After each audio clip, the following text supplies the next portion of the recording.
This channel does not promote any violent, harmful, or illegal activities. All content provided by this channel is meant for an educational purpose only.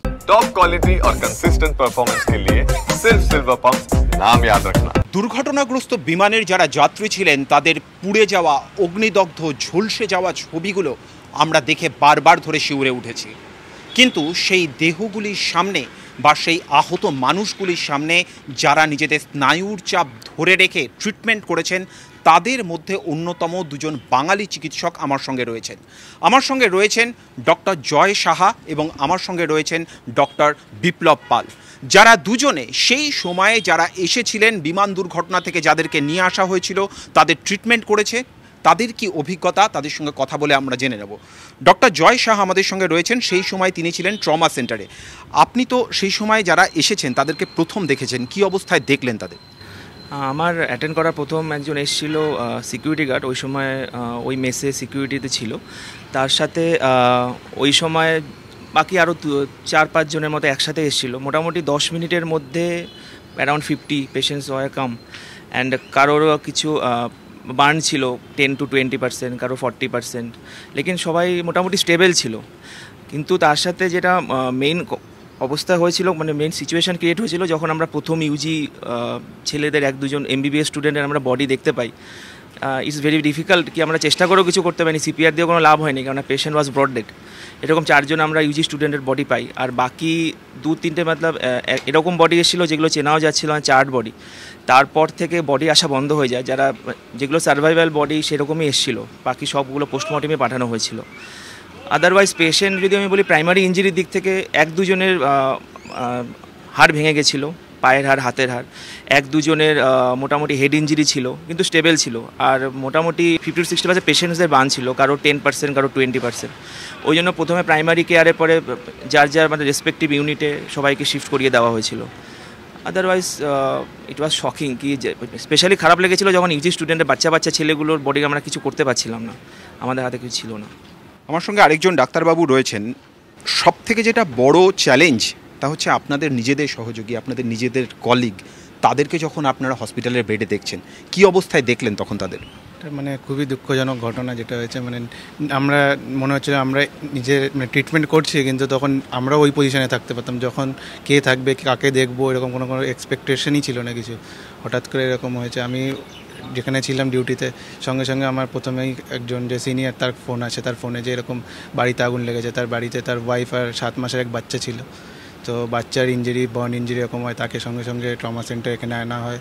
আমাকে প্রথমে ওটিতে ছিলাম, ওখান থেকে ওটি complete হওয়ার পর বলে যে গিয়ে দেখে নে কী অবস্থা হয়েছে। সেটা দেখার পর তারপরে আমাদের সবার হোয়াটসঅ্যাপ গ্রুপে আসে যে যত রেসিডেন্ট আছে সবাইকে ট্রমা সেন্টারে ডিউটি, বিভিন্ন যেখানে আপনাদের স্টেবল পেশেন্ট হোক, আনস্টেবল, যার যেমন রিকোয়ারমেন্টস সেই হিসাবে পেশেন্ট যেখানে শিফট করানো হচ্ছিলো সেই হিসাবে ডিউটি, এরকম দৌড়িয়ে। আপনার কোন ডিপার্টমেন্ট? আমি জেনারেল সার্জারিতে 2nd ইয়ার রেসিডেন্ট। আমি আপাতত রোটেশন নিউরো সার্জারিতে চলছিল, তো ওখান থেকে আমাকে প্রাইমারিলি আমার ডিপার্টমেন্টে জেনারেল সার্জারিতে সবাইকে ডাকা হয়। General surgery, orthopaedics, emergency medicine, সবাই যেখানে যত রেসিডেন্ট ছিল সবাই ট্রমা সেন্টারে চলে আসে। বিভিন্ন ওয়ার্ডে ভলেন্টারিলি সবাই ঝাঁপিয়ে পড়েছে পেশেন্ট বাঁচানোর জন্য। পেশেন্ট আসছে এক পর এক, অ্যাসেস করা কার কোনটা কী প্রয়োজন, কখন কী দরকার, সব রকমের। অধিকাংশ পেশেন্টেরই তো বার্ন ইঞ্জুরি ছিল। হ্যাঁ, মেজরিটি বার্ন ইঞ্জুরি নিয়ে এসেছিল, মানে কারোর কিছু পার্ট একদম খুবই অবস্থা, দেখার মতন অবস্থা। সার্জারি করার প্রয়োজন এরকম পেশেন্ট পেয়েছেন আপনারা? সেরকম মোস্টলি আসেনি, কিন্তু কয়েকজনের হাড় ভেঙে গেছে, রিব ফ্র্যাকচার হয়েছে, তাদেরকে এমার্জেন্সি বেসিসে ICD মানে চেস্টে ড্রেন ডালা হয় যেন ওটার অসুবিধা না হয়। ওইসব প্রসিডিওর কিছু দরকার পড়েছে। কিছু পেশেন্টকে ICUতে শিফট করা হয়েছে স্টেবিলাইজ করার জন্য। তখন ওই মোমেন্টে সার্জারি মোমেন্ট নেওয়া হয়নি, কারণ কি প্রথমে অ্যাসেস করা যে কোন পেশেন্ট কেমন আসছে না আসছে, কার কেমন রিকোয়ারমেন্টস, আগে স্টেবিলাইজ করা, সিচুয়েশন হ্যান্ডেল করা, সেগুলো বেশি ইম্পর্টেন্ট ছিল তখন ওই মোমেন্টে। চিকিৎসক হিসেবে আপনাদের তো একটা বিষয়ের সঙ্গে আপনারা খুবই অভ্যস্ত থাকেন, পেশেন্ট যত ক্রিটিক্যালি হোক, যত বিভৎসই হোক না কেন তার পরিস্থিতি, আপনাদের নার্ভ সবসময় নিয়ন্ত্রণের মধ্যে থাকে। কিন্তু যখন নিজের বন্ধুকে দেখছেন, যখন নিজের পরিচিতকে দেখছেন, কিছুটা কি নার্ভ ফেল করছিল? ফার্স্ট 5 to 10 মিনিটস তো একটু অসুবিধে স্বাভাবিক, কেননা আমরা এই পরিস্থিতিতে বয়ে পড়েছি। লাইফে ফার্স্ট টাইম আমাদের একটা এক্সপিরিয়েন্স, আমরা কোনোদিন স্বপ্নেও ভাবিনি যে এরকম কিছুর মধ্যে হয়তো আমরা পড়তে পারি। তো ফার্স্ট অফ অল তো এখানে স্টাফ ওয়াজ অ্যাডিকুয়েট, মানে 10 মিনিটের মধ্যে এতজন স্টাফ আসতে পারে আমরা ভাবিও নি। ওই একটা সময় এরকম হয়েছিল যে একটা পেশেন্ট আসছে, তার সাথে 50 জন ডাক্তার ঝাঁপিয়ে পড়ছে, এতটাই আমরা স্টাফ অ্যাডিকুয়েট ছিল। কিন্তু আফটার 5 to 10 মিনিটস আমাদের HOD, আমাদের ম্যাম সবাই এসেছিলো। আসার পর থেকে সব কিছু মোটামুটি কন্ট্রোলে চলে আসে। আধা ঘন্টার পর থেকে আর সেরকম কোনো ছিল না, কারণ যেটুকু সার্ভাইভাল পেশেন্ট ছিল আধা ঘন্টার মধ্যেই চলে এসেছিলো, আধা ঘন্টা থেকে 1 ঘন্টার মধ্যে। বাকি সবগুলোকে আমরা স্টেবিলাইজ করে আমরা যেরকম বললাম আগে রেসপেক্টিভ ইউনিটে আমরা ট্রান্সফার করে দিয়েছিলাম।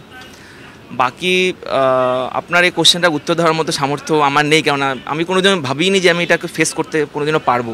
কেননা নিজের হোস্টেলে, কেননা আমার একজন এরকম কলিগ ছিল অ্যানাস্থেশিয়া, যে 1 ঘন্টা আগে ওই রুমে থেকে ও নিজের ডিউটি করতে গেছিলো।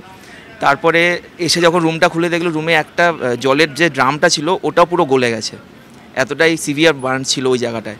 তো হয়তো এটা যদি আরেকটু আগে বা আরেকটু পরে হতো আরও অনেক কিছু হতে পারতো।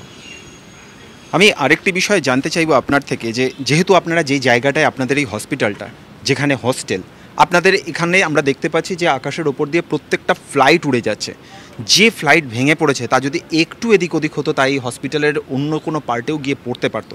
কাজের ক্ষেত্রে কিছুটা কি ভয় করছে? সেটা তো হতোই, একটা মানে ভয় তো কাজ করছে এখন, যে যেখানে মোমেন্টে যে কোনো সময় হতে পারতো আমাদের সাথে। কিন্তু আমাদের থেকেও ব্যাপারটা হচ্ছে পেশেন্ট যেখানে হয়েছে তার জাস্ট সামনে 1200 বেডের একটা হসপিটাল আছে, এখানে গাইনেক পেশেন্ট, পিডিয়াট্রিক্স পেশেন্ট, যাদেরকে মোবিলাইজ করাটা খুবই ডিফিকাল্ট। ওরকম একটা জায়গা, পাশে অক্সিজেন প্লান্ট, খুবই মানে অসুবিধা তো হতোই এটা একটা। এই ডাক্তারবাবুদের মুখে আমরা যে কথা শুনছি সেই কথা আমাদের প্রত্যেকের চলার ক্ষেত্রে অনুপ্রেরণা।